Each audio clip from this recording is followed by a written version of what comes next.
Marvel's Moonknight! Season 1, Episode 2. Summon the Suit is the title of this one. And let me just say, straight off the bat, another great episode. I'm really impressed with this series so far. It's got me fully engaged. It's got me thinking on loads of different levels. I'm very impressed with it.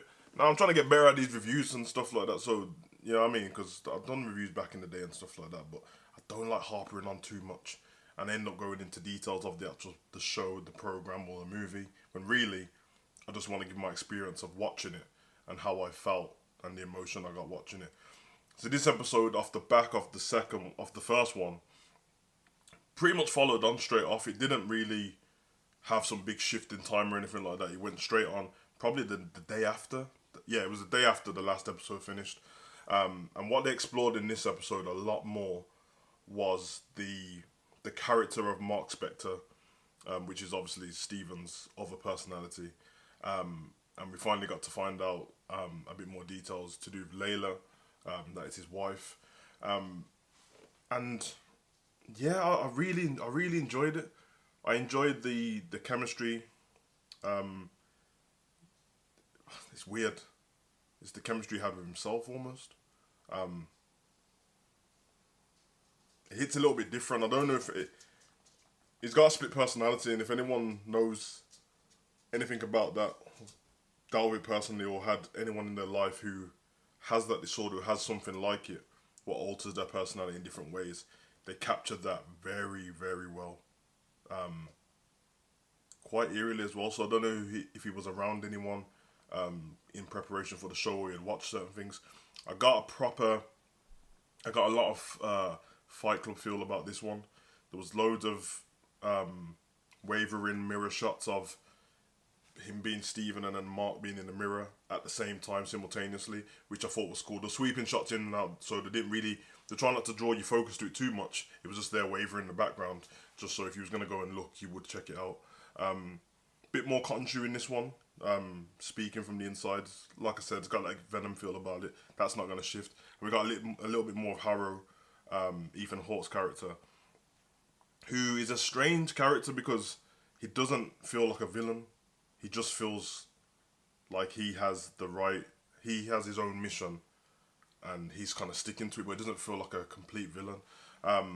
Basically, the premise around this one, obviously, this is called Summon the Suit. But the premise around this one is pretty much Steven trying to come to terms with everything what was going on in his head. Was it a dream, or did this thing really happen? Now, he does discover that it really happened, but what's unbeknown to him is that he thinks that everyone can see what's going on.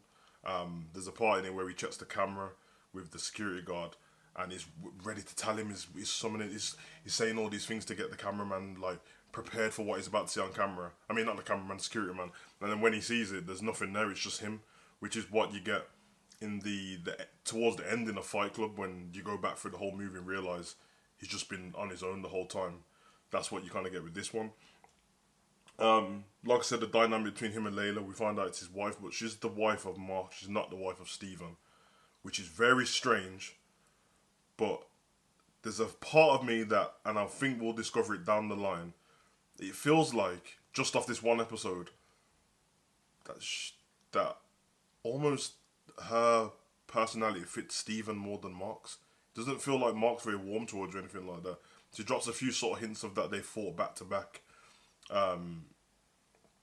In order to get the artifact, but there doesn't seem anything warm about it. She does eventually call him Steven, which is like it's a big moment in the program because she's referring to him as Mark the whole time and not really listening to anything he's got to say.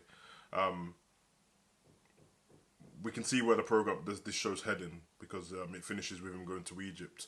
But yeah, the premise is pretty much just we got a lot of Steven in the first one and a bit of Mark. We got a lot of Mark and Steven together in this one. We had the part with Steven. They were basically trying to get Mark to take control of Steven the whole time because obviously Mark's the badass mercenary and Steven's he's a bit anxious. He's not really a fighter like that. And Layla's telling him the whole time to summon the suit because she thinks you're Mark Spector, but he isn't. He's Steven. So when he does summon the suit, he comes out as Mr. Knight and not regular Moon Knight. It's Mr. Knight in a suit. The way he fights is it's a bit like a contemporary dancing style more than actually fighting. We get a few. I was really happy with the camera work in this, and the lighting, and the color grade they use, because there's parts where the Jackal's trying to fight him, who Harrow summons, and it confuses you a little bit at first because you can see the Jackal, and I was confused whether the Jackal had gone invisible or they were trying to give the perspective from Stephen that he can see it, everyone else can't. So it would do a shot of him fighting, and then it would zoom out, and then you'd see regular people on the streets of London looking at him like, what's this crazy man doing in a suit, fighting no one, smashing into buses and stuff like that. So I thought that was very cool. Once again, a lot like Fight Club, when you see that final shot and you realise that when he's in the Fight Club, the actual Fight Club, he's punching himself in the face and he's not fighting anyone. So I thought that was cool.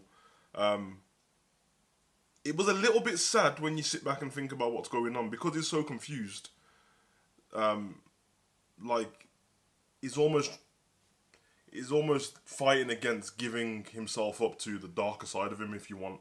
Now, I'm not saying that anything's wrong with Mark like that, but it looks like they're going down that route of his. The more when it finishes, he's got like a bottle of alcohol and he's drunk, because what ends up happening is he gives the control to Mark to help him beat up the Jackal and everything like that, and then Mark doesn't give him the control back, so it finishes with him as Mark and not Stephen. Stephen's the one in the mirror, and with a few words, Mark snaps and starts, which is what you see in the trailer when he's kicking the shit out of the mirror.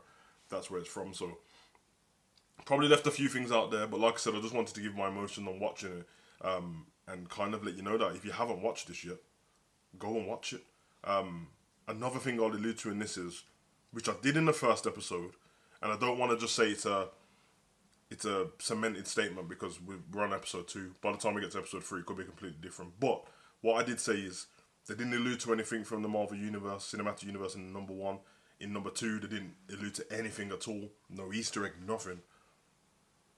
So I don't know if they're going to allude to it at all. I'm guessing by the time it gets to the last episode, they'll either have a post-credit scene or there'll be something little in there that alludes to other Marvel characters. I'm guessing someone like Kang, because of the Egyptian connection there. But if not, it's definitely the first Marvel cinematic show we've had in ever that has no connection, which means that for everyday casual fan, somebody who just sees the adverts and says, I want to watch it, you can, and you won't be confused, and you won't have to look for any Easter eggs. You won't have to have watched Captain America 2 and Iron Man 4, Iron Man 3 and all this stuff. You can just watch it, which is very good. I like it, but I'm going to leave it there. I'll be back for episode 3 with my review. But yeah, thank you very much. I've been your boy, Good Savage. Comment, like, subscribe, and share. Let me know what you think of the show. If you haven't watched it yet, go and watch it. Come back, watch my review, and then let me know what you think in the comment section. We can chop it up. Run.